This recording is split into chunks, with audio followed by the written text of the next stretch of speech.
In 1923, the United States coal mining industry peaked, employing over 883,000 Americans.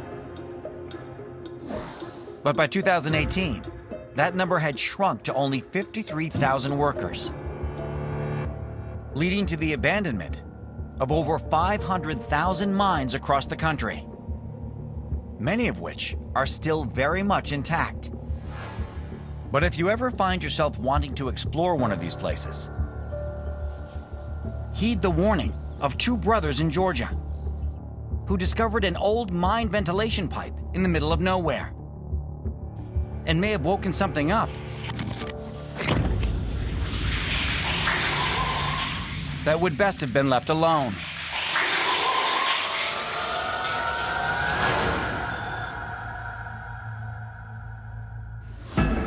May 2024, in the woods of northern Georgia. Cave explorers Edward and James Robinson are returning to a mine ventilation pipe they discovered 3 years earlier while filming a segment for their popular internet channel. We're back at the mystery pipe. And while their first exploration, though interesting, didn't reveal anything of great consequence, Sending it. for this visit, the twin brothers upped their technical game with a more powerful light attached to their camera, hoping to record something a bit more exciting the second time around.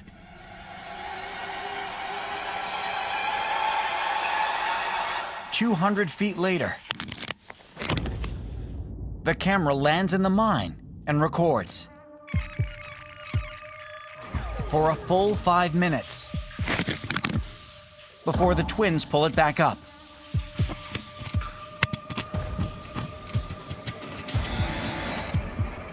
When the two go home to see what they've captured, We're gonna watch the footage now.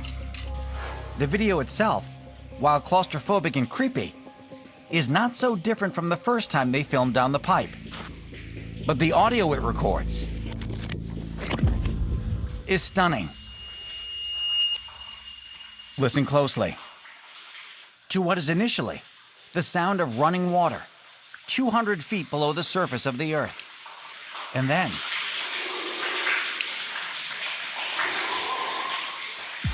something, apparently breathing, followed by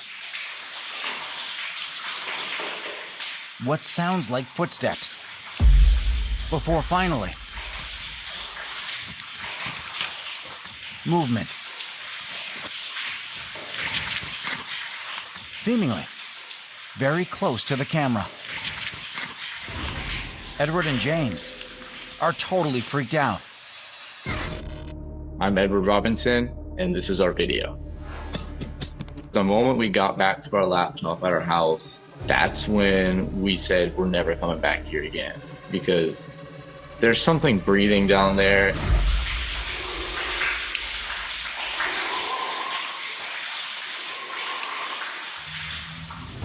We just kept listening and we thought it went away.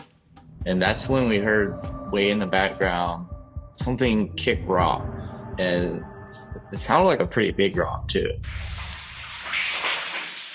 We just kept thinking these creatures were gonna come out at us. We didn't catch it on camera. We could only hear the sounds, but we just really don't want to find out. This was a tense one for me. As that camera is being lowered down the pipe, I switched into horror nerd mode, and I felt like we were about to enter the monster's lair. And based on the sounds that were captured, maybe we did.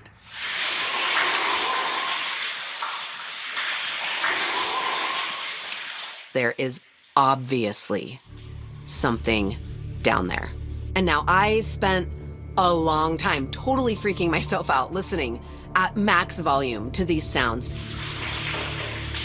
And going back and forth between it's water dropping, sounding like someone is moving around. It could be rocks that are being moved by maybe an underground stream or something like that, and the rocks tumbling over each other is making this sound. Except for the breathing. The breathing sound was so audible, and it moved in and out.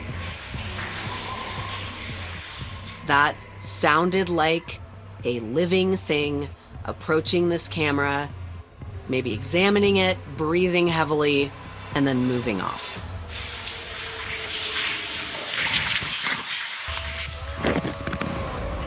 When they're pulling the camera back up, I half expected something to chase the camera on the way out. I felt like every movie when you're fleeing the monster from the depths. We're about to get out, but it's gaining on us.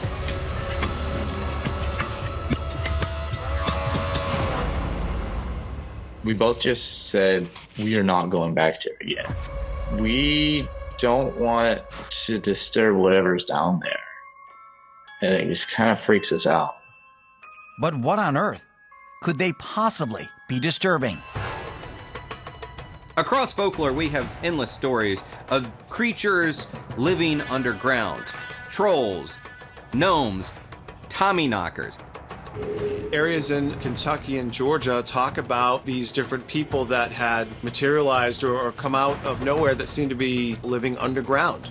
And their skin color in some of these cases have been talked about being green or blue, almost as if they are adapting to an environment that is of low light or no light whatsoever. You never know what could be living underneath there that's over time evolved to be able to survive under the earth. Whatever it was, paranormal or otherwise, Edward and James have no plans to find out. But it hasn't dampened their enthusiasm for the unknown. We gotta see what's around the corner. Even if it freaks us out a little bit, we don't know what we're gonna see. We push around it anyway. That's just kind of what we do.